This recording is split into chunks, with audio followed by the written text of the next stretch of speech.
கப்பாவை 12. அறிஞர் ஒருமை அறிவார். அறிந்தது அணு அளவே கல்வி, அறியாதது அண்டத்து எல்லை. அரிதொரு மறியாமைதான் அவரவர்க்காம் அறிவின் எல்லை.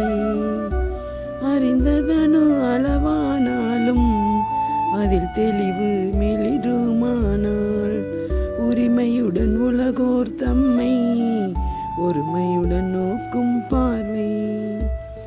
தெளிவாக துளிர்க்கும் தோன்றும் சிந்தனைகள் அனைத்தும் மாந்தர் அறிவால் ஒன்றாகும். நாளை அலந்தறிய துடித்து நிற்கும் அறிஞர் அவர் போல மாந்தர் அனைவருமே ஆதல் வேண்டி, உரியவெல்லாம் அளந்து கூறி உலா வருவாய் உலகப்பாவாய்.